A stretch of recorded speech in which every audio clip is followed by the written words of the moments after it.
Welcome to Sociology Vibes, where we simplify challenging ideas into easy to understand insights. Today, our focus is on the explanation of stereotypes, prejudice, and discrimination. A stereotype is a simplified generalization about a group of people.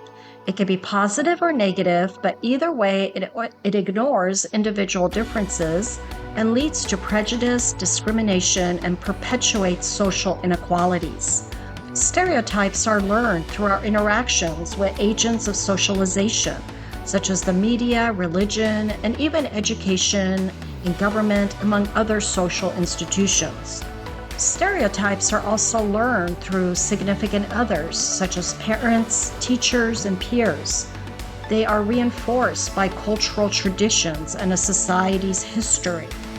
Author Walter Lippmann argued that stereotypes are mental shortcuts people use to process information quickly, but they can lead to misjudgments and biases. Here are a few examples. Aging people are bad with technology. Men don't show emotions. Women are biologically more nurturing than men. These stereotypes contribute to prejudicial beliefs. Prejudice is a negative opinion or attitude toward a group of people, usually based on stereotypes. Prejudice involves feelings and emotions such as fear, dislike, or resentment. Prejudice influences social interactions, including the way people see and treat each other.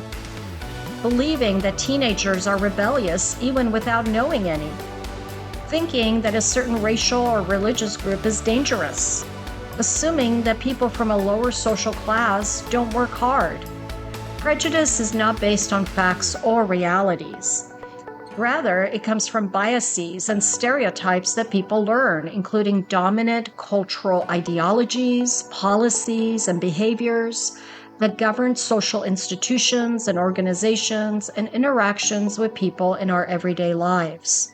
Psychologist Gordon Allport studied prejudice and developed the contact hypothesis, or the idea that the more we interact with people from diverse backgrounds, the more likely we are to overcome prejudice.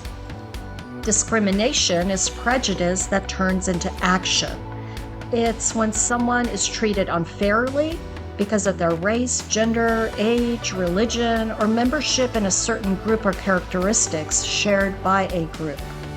Individual discrimination is the unfair or unequal treatment of a person by another based on race, gender, or religion, or other identities.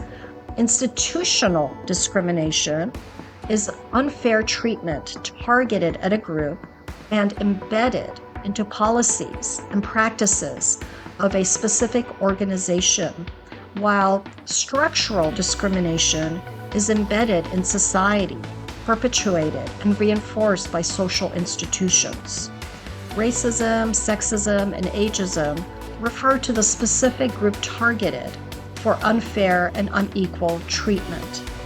Examples of individual discrimination include a landlord that refuses to rent an apartment to someone because of their race, even though the applicant has good credit and income, or a manager that promotes a less qualified male employee over a more qualified female employee because they believe men are natural leaders.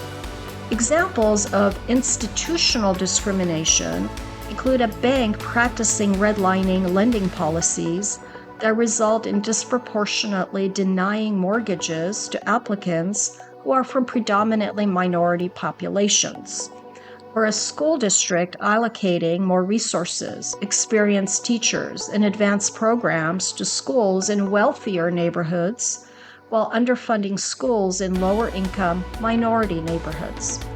Examples of structural discrimination include healthcare systems across society underfunding care for aging people and long-term support services, combined with high costs of medications, limited Medicare coverage, and shortages of elder care staff. Older adults often experience systematic barriers to adequate care. Or religious groups of various faiths facing disproportionate barriers in building or expanding places of worship. Local zoning ordinances, costly permit processes, and community resistance can combine across legal, political, and economic systems to systematically restrict religious practice for a targeted religious group. Discrimination can be intentional or unintentional, but it always results in unequal treatment.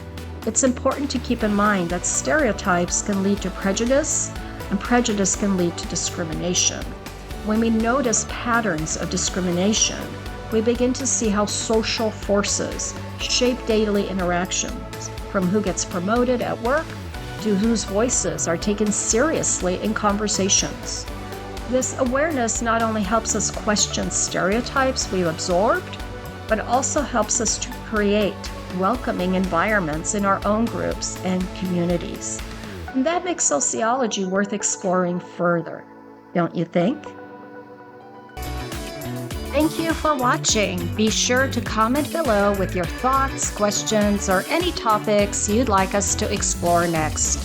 Let's keep the conversation going and our community growing. See you in the next Sociology Vibes video.